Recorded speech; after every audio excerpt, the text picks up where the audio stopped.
As the power of technology has increased and our ability to connect with each other has expanded, one of the curious side effects it has is to make people feel increasingly isolated and alone, to feel disconnected from a world that feels more and more alien with each passing cultural shift. And it's important, at least to me, to take notice of those markers which signify that we aren't quite as alone as we may think. And just such a thing happened to me recently at work. You see, I'm a manager for a company that I wouldn't dare let you little hellraisers know about. And in addition to managing my own team, my job also includes hiring, meaning that I, along with other managers, sit down and interview prospective candidates to work for this company. Interviews make for genuinely fascinating experiences, particularly once you've been on the other side of them. If you've ever been interviewed and wondered just what the hell most of it was for, it's essentially a conversation that was specifically designed to trick you into revealing things about yourself that you may not otherwise would have, with questions arranged in such a way so as to elicit frank and truthful responses. Let me give you an example. If you ask someone the question, name something that you liked about a previous job or company that you worked for, it shouldn't be all that hard for most people to answer. And they will immediately think of something from their work history that they enjoy.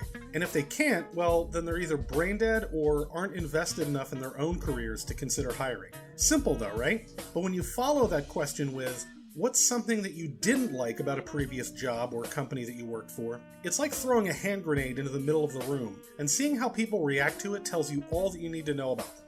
Should I lie and say that I've loved every job I've had? Should I vent about the companies I've worked for? It's a fine balance and a difficult question to navigate. So while their answer is important, it's just as important to watch them manage the situation, and it tells us a lot about them that they didn't think it would. Recently, I participated in a round of virtual interviews, one of which was with a person that, if I'm being perfectly frank, bore the resemblance of what some people might call an SJW. Colored hair, pale, meek, a demeanor like she would be intimidated or possibly offended by a stiff breeze. I've spent enough time in and around Portland and Seattle, so this is a statement I'm more than qualified to make. It was irrelevant anyway because I work really hard to always be a professional and not let my prejudices affect my decision making at work.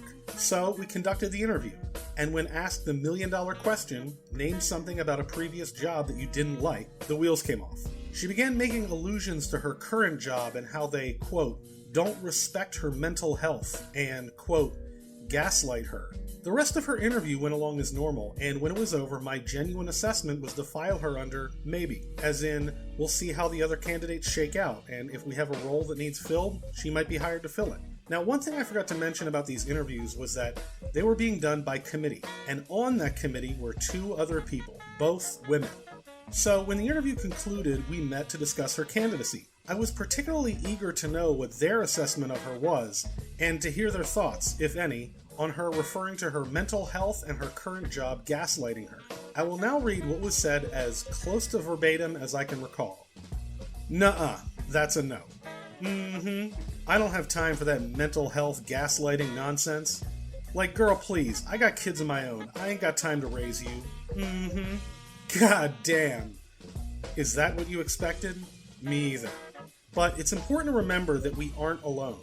That for all the craziness we see in this our ultra-connected, disconnected world, there are way more people than you realize who see the same things as you and view them with exactly the same amount of skepticism. You are not alone.